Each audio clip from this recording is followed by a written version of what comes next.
Bom, eu estou em Cascavel desde fevereiro de 99, quando eu cheguei aqui para trabalhar na Rádio Cidade na época. Eu sou jornalista, já há 25 anos, quase 26 anos, atuando aqui em Cascavel.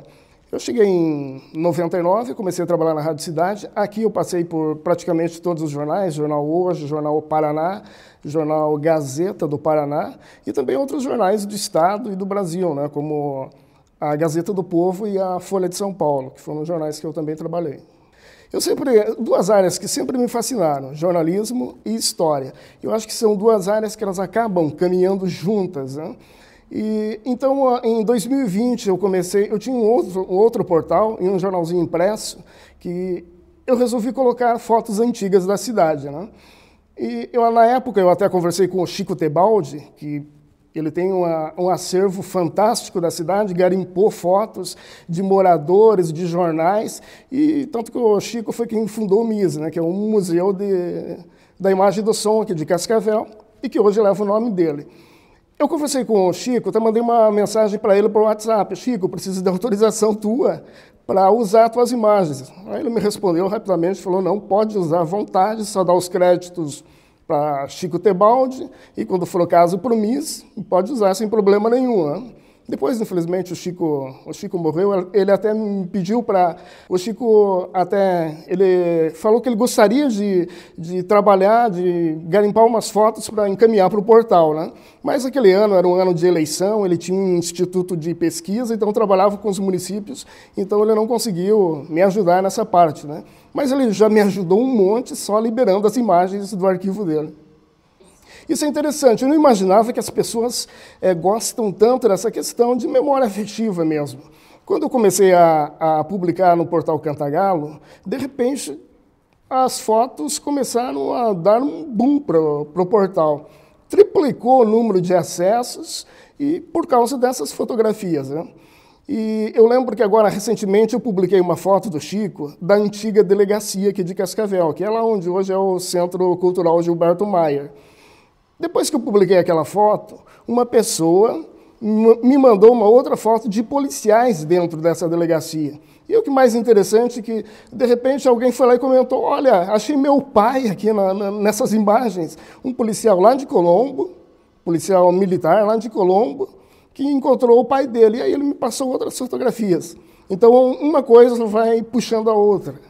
Uma outra questão interessante, uma foto que eu usei algum tempo atrás, é do Marco Zero, ali a Praça Getúlio Vargas, né, que tem o Marco Zero, uma foto bem antiga, logo que foi construída, aparece inclusive a Igreja Santo Antônio de madeira, pequenininha ainda, né?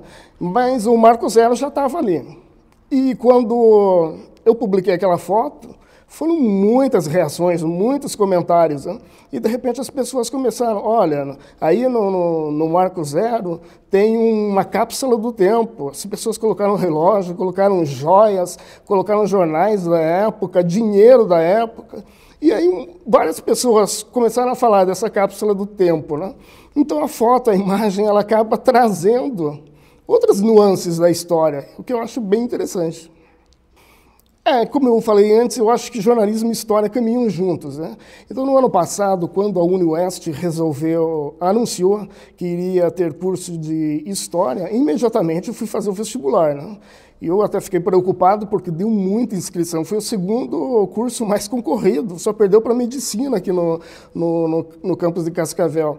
Mas, graças a Deus, deu certo e eu estou lá fazendo, já estou encerrando aí meu primeiro semestre no curso de história.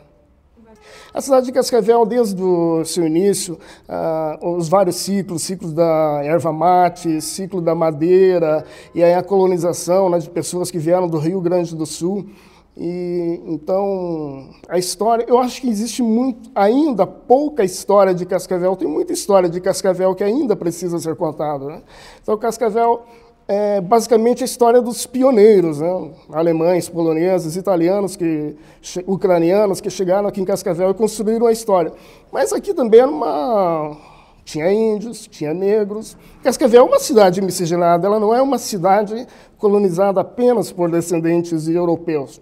Isso eu acho que a história não conta, não há uma vertente contando esses outros colonizadores, né, que precisa também ser contados, outros pioneiros, melhor dizendo. Ah, é fundamental. Sem a história, você não consegue, às vezes, contextualizar algo que está acontecendo no momento. Então, a história precisa e deve ser preservada. Apesar de muitas, hoje, dentro dessa polarização insana que a gente vive, existem muitas pessoas querendo apagar a memória da história, o que não é legal. Ah, muito, muito, muito. Quando eu cheguei em Cascavel, em 99, Cascavel já estava nesse processo de verticalização. Mas não existiam esses prédios que existem hoje, né? Hoje os prédios estão indo para os bairros, bairro Floresta, com prédios enormes aí em construção. E a cidade cresceu muito. Você pegar uma foto de 1980 e uma foto de hoje, aí você vê a evolução da cidade, né? Tem vários fatos, não só de Cascavel, mas da região. Eu até pretendo fazer um resgate histórico dessas matérias que eu produzi para jornais aqui de Cascavel e de fora, né? Regionalmente falando, eu acho que o fechamento da estrada do Colono foi um marco para a região. Eu fiquei uma semana lá acompanhando, até o momento em que a Polícia Federal, de fato, fechou a estrada, e a gente via naquela população aquele amor que eles tinham pelaquela estrada, né, que encurtava uma distância tão longa entre o oeste e o sudoeste do Paraná. E aí outros casos, né, e outros casos também que marcaram a região. Conflito agrário, por exemplo, aqui em Cascavel mesmo, né? Nós tivemos o episódio ali da fazenda da Singenta, que eu cobri para a Folha de São Paulo na época. Então, o conflito agrário sempre foi muito forte aqui em Cascavel e na região, né? Eu acho que um outro fato também foi aquela rebelião que aconteceu na PEC, com vários mortos, que virou notícia internacional, com fotos de Cascavel saindo no New York Times, por exemplo, né? Então, eu quero fazer um resgate de várias matérias, vários fatos que eu acompanhei, que eu cobri, para ter esse acervo. Porque no dia a dia você vai trabalhando, você vai fazendo as reportagens, mas você não se dá, você não vê que você está fazendo um registro histórico que vai marcar outras gerações. Cascavel é uma cidade que me acolheu em 99, quando eu cheguei aqui para trabalhar na Rádio Cidade. Depois a imprensa que abriu espaço, eu trabalhei em outros jornais, participei de vários programas de TV. E é uma cidade que eu gosto, que eu aprendi a amar, né? Aqui eu criei minhas 2 filhas, agora tenho a minha neta. É uma cidade sensacional, eu gosto muito dessa cidade. Essa cidade é fantástica, ela não para de crescer. Desde que eu cheguei aqui, eu não vi essa cidade encolher. Ela cresceu e nos últimos anos parece que está crescendo mais ainda. Aí eu fico imaginando o que vai ser dessa cidade em 2050. Cascavel é uma cidade que se tornou referência para outras cidades do Paraná, para outras cidades do Brasil. Então eu acredito que em 2050, 2030, 2040 já seremos aí uma grande potência, uma cidade mais forte ainda no contexto nacional.